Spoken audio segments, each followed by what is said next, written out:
Well, with the first triumvirate dead, a second soon arose. In his will, Caesar adopted his grandnephew, Caius Octavius, or Octavian, 63 BCE to 14 CE. Octavian returned to Rome, renamed himself Caius Julius Caesar the Younger, and soon found that he had rivals.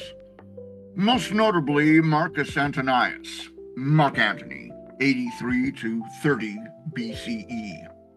In 43 BCE, Antony and Octavian reconciled and formed an alliance with the senator Marcus Aemilius Lepidus to make a second triumvirate.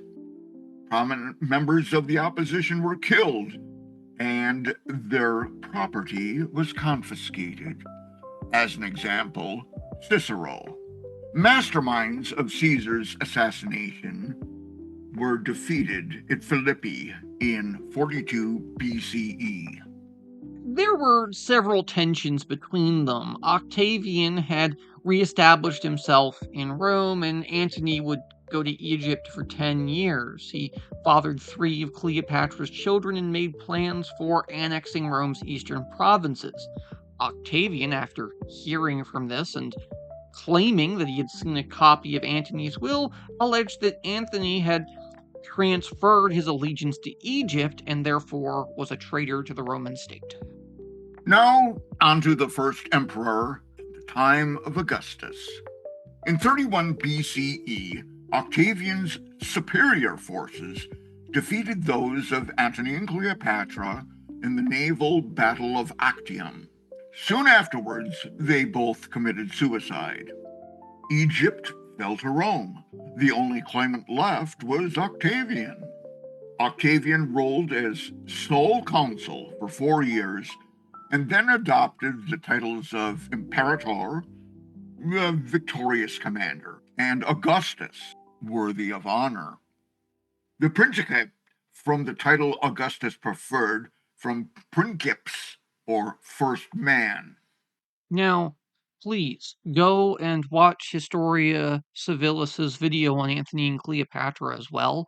It's excellent. You can't imagine how ballsy that woman was, holding all of Egypt's wealth hostage, quite literally willing to burn the whole building down with herself inside it to simply secure the safe passage, not for herself, but for her children.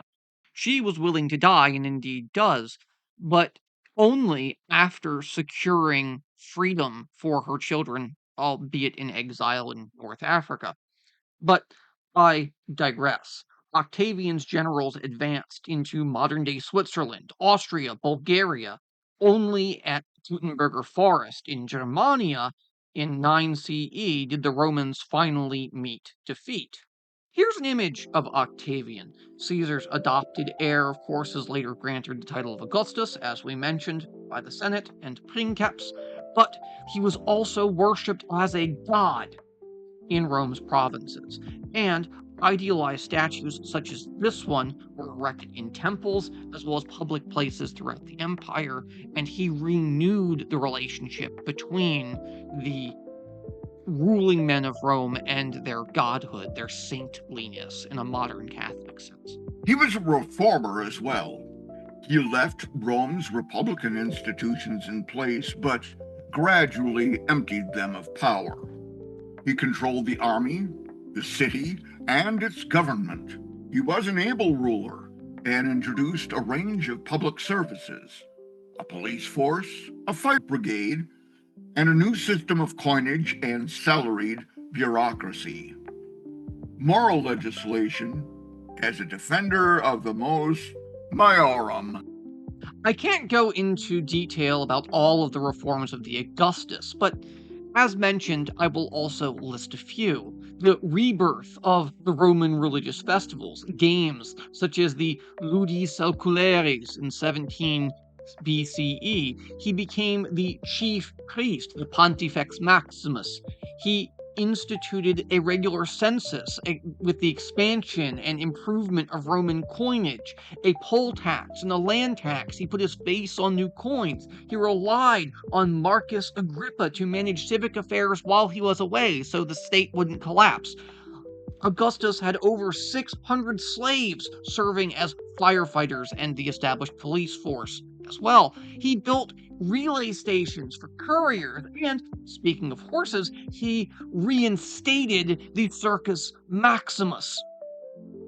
He established two senatorial commissions, the Curatores Viarum, which oversaw the maintenance of roads, and the Curatores Locurum Publicorum, which maintained public buildings and temples, not to mention instating freemen and slaves into administrative roles, as mentioned.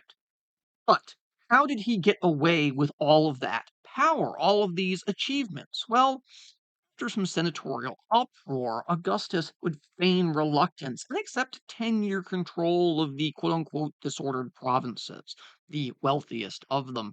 The imperium over these provinces would coincidentally be where the majority of Rome's soldiery were stationed, and that helps a fair bit too.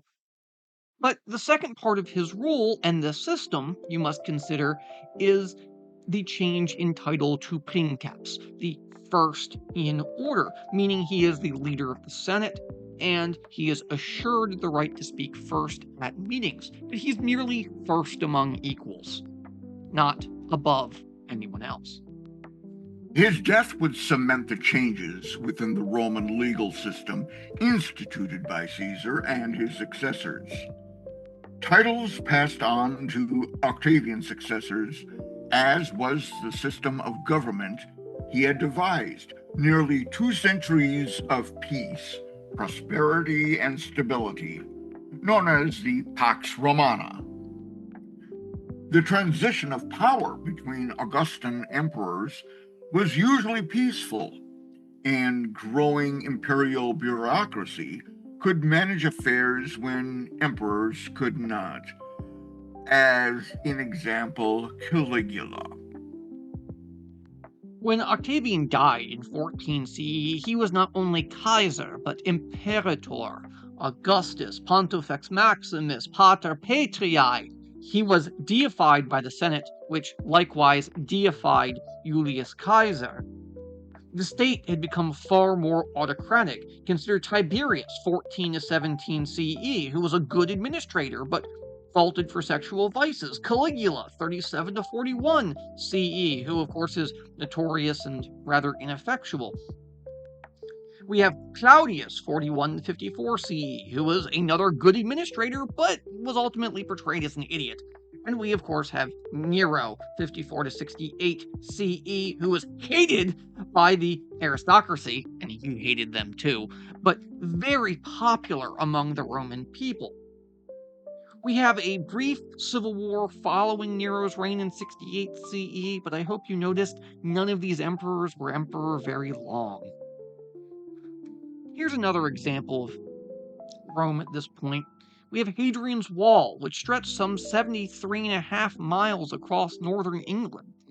This fortification would in fact begin in 122 CE and marked the frontier of the Roman province in Britannia and established by the Emperor Hadrian.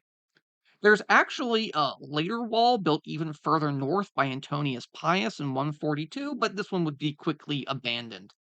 Long stretches of the wall still exist. I, for one, when I was in Scotland, slept at the foot of the wall. That was cold. Would not recommend it. But there were also many forts built along it. The tree in this photograph stands at the site of one of the Mile castles, one of these smaller watchtowers built at intervals at the length of a Roman mile, garrisoned by sentries who, in seeing danger, would immediately flee to the next one and the next one and the next one, delivering messages. They're not here to like hold out and fortify themselves. They're messengers. Despite the turmoil and autocratic state, it wasn't all bad. There were 5 good emperors. At the height of the Augustan system, between 96 and 180 CE, often known as the reign of the 5 good emperors. We have Nerva between 96 and 98 CE. We have Trajan between 98 and 117 CE. We have Hadrian 117 to 138 CE. We have Antonius Pius at 138 to 161 CE, and Marcus Aurelius at 161 to 180 CE. All were capable politicians, and since none but the last had a son that survived him, each adopted a worthy successor. Oh, yes, how reassuring. The Mediterranean is now under the control of a single power for the first and only time in history. Roman officials would rule all the way from Britain to Persia. Whoopie dingle do. Here we have the Roman Empire at its greatest extent, 997 to 117 CE. Isn't it grand? What could possibly go wrong with having such a diverse empire with so many different cultures and a system that didn't give a damn about their diverse perspectives? Can't possibly foresee any possible thing that could go wrong. Oh, wait. Oh, you guessed it. In Britannia, there was a revolt of the Celtic warrior queen Boudica, who died roughly around 60 to 61 CE. We have the first Jewish revolt, resulting in the destruction of the temple at Jerusalem in 70 CE. Then we have the second Jewish revolt, which completed the destruction of Jerusalem in 135 CE. Path to a unified Roman culture is certainly violent. However, it isn't as bad as you might think based on these revolts alone. Local elites actually were encouraged to adopt Roman modes of education, behavior, and dress in order to gain access to political office.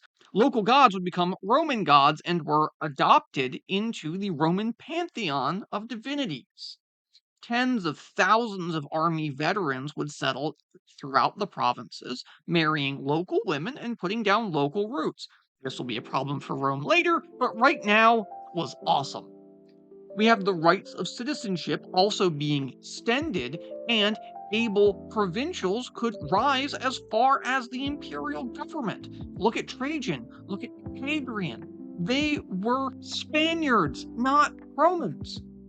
Even the emperor's borders were permeable zones of intensive interaction with other non Romans. This is the era of great works and infrastructure. Augustus found Rome a city of clay and left it in marble. From the Res Gestae, ambitious public works projects under the Principate, marble panels or ornaments for facades of buildings were made out of concrete. The use of concrete allowed them to build massive structures, such as the Colosseum, which could accommodate 50,000 spectators at gladiatorial combat. They excelled in the building of roads and bridges. Roman cities also enjoyed the benefits of a public water supply. Let's look at some of the examples, shall we? Here we have Imperial Rome and its strange layout on the left as it was built up over several hundred years and expanded. But on the right, you see a better example, a Roman settlement in Aelia Capitolina. It's in Jerusalem after its destruction in 135 CE, I might add. Now let's turn our attention to a Roman aqueduct in southern Gaul. This massive arches shown here are originally part of a 31-mile-long complex which supplied water to Nemausus. Names is known as the Pont de Garde, the Bridge of the Garden, reflecting the use of which it was put to after the aqueduct ceased functioning, some 8 centuries after its construction in the 1st century. Show me a building now that is 8 centuries old and still survives enough to be used as a public garden that was just a public works project, an 8th-century-old sewer, if you will. And show me one that's still standing. I dare you. That wasn't built by Rome. That's what I thought. Some Roman aqueducts remained operational into the modern era. There's one in Segovia, Spain, that was still in use at the end of the 20th century. What does the magnitude and longevity of such projects tell us about Roman power and technology? The answer is that they weren't building things fast and cheap. They were building things to last, something we really need to go back to doing. Now, there were 11 aqueducts which brought water into Rome and provided the city with 300 million gallons per day for drinking, bathing, and for flushing a sewer system. The homes of the wealthy had indoor plumbing and central heating. The Roman city had public baths and fountains, amphitheaters, and paved roads. The Roman urban planners had drained swamps, they had felled forests, they had leveled mountains and filled in valleys and altered the environment. This means that there was much better public sanitation, smooth commerce, urban expansion, and incentives for non Romans to join. They get all of this: welfare, military security, Roman law, and much, much more. Certainly, it was not all bad. This is also the age of entertainment. During the Principate, Latin began to replace Greek as a language of learning and poetry. We have the golden age of Augustus with Publius Virgilius Maro, or Virgil if you prefer, 70 to 19 BCE. We have Quintus Horatius Flaccus, or Horace if you prefer, 65 to 8 BCE, who's a master of the short lyric. We have Publius Ovidius Naso, or Ovid, 43 BCE to 17 CE, who was a major source for the Greek myth. We know him from his Metamorphoses, or Transformations. He was also a known satirist. Even birthday invitations survive. This is a birthday invitation from Roman Britain. The Roman fort at Vindolanda, just south of Hadrian's Wall, was a major military outpost for decades, before and after the wall's construction between 120 and 130 CE. It was also a lively social and cultural center for officers of the garrison were allowed to live with their wives and children. Beginning in the 1970s, archaeologists began discovering well preserved writings on small wooden tablets, shopping lists, receipts, scribblings, letters. The letter shown here was originally hinged in the middle so that the two halves could be sealed shut. In it, Claudia Severa invites her friend Sulpicia Lepida to attend her birthday celebration and sends greetings to her family from her own husband and baby son. While most of the writing is that of a professional scribe, Claudia has added her own note in 3 short lines at the bottom of the right-hand tablet. I hope to see you soon, sister. Take care, sister, dearest soul, and just as I prosper, be well. Several of Claudia's notes survive and are the earliest known Latin writings by a woman. All right, fine. I can't wait any longer. Here's what you all have been waiting for: the Colosseum. Constructed between 75 and 80 CE, this is the first amphitheater in Rome purposely built to showcase gladiatorial combats. Prior to this, gladiators would often fight in improvised arenas in the Forum or other public places. How does the fact of the Colosseum's relatively late construction change your perception about Roman history? Consider this is the Silver Age of Rome, its brightest star.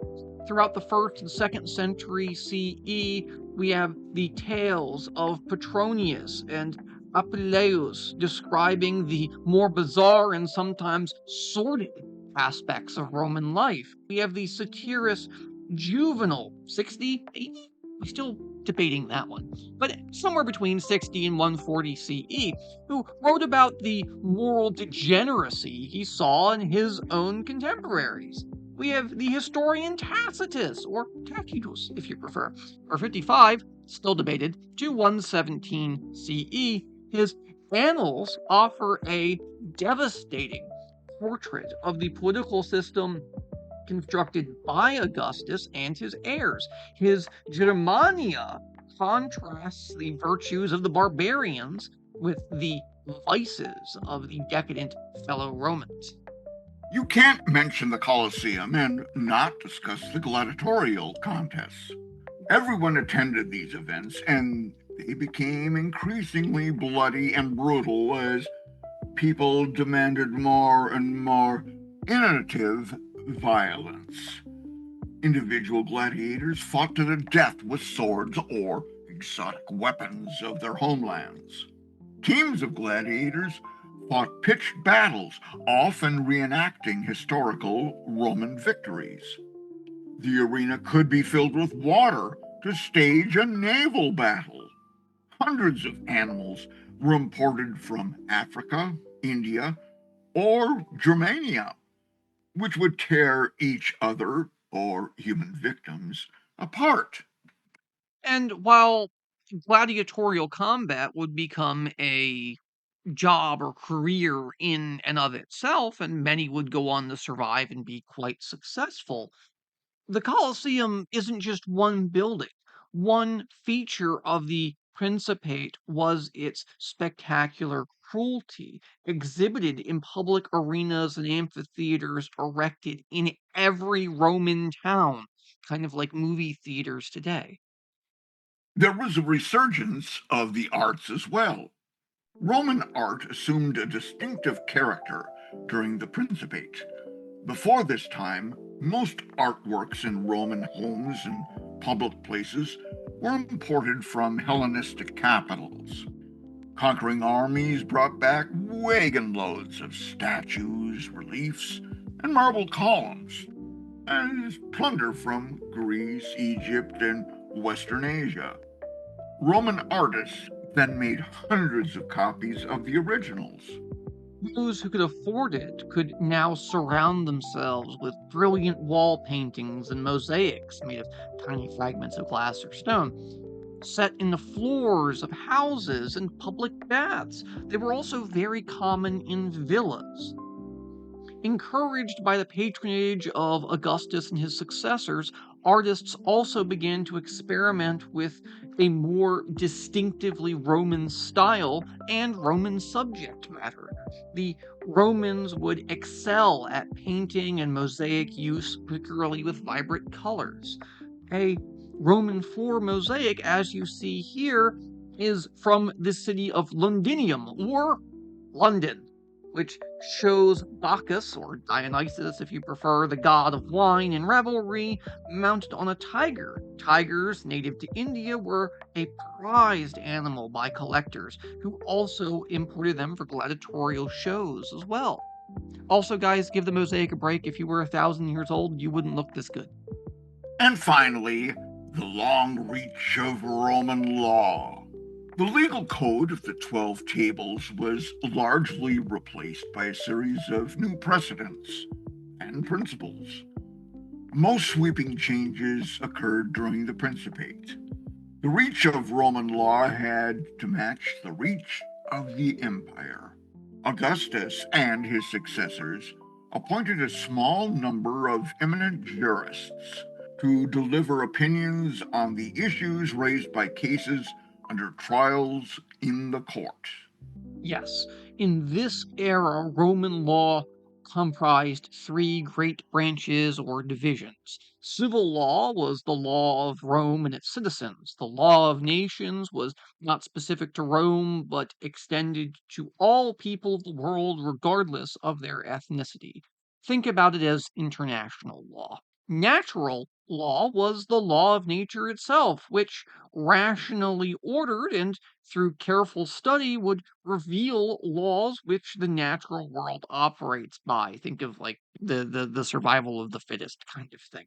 But the five most important jurists flourishing in the second century are Gaius, Domitius, Ulpanius, or Ulpian if you prefer, Modestinus, Amelianus, Papianus or Papian, and Paulus. They gained their reputations primarily as lawyers and commentors and constitute the first philosophy of law. And with that, that brings us to an end for today. This video has gone on long enough, and while I'm sure I could wax eloquently about Roman law, civil law, the laws of nations, etc., and their lasting impact on our Western legal thoughts, I will leave that to legal historians for the time being. If you like this content, please remember to like, share, subscribe, and tune in for Chapter 6.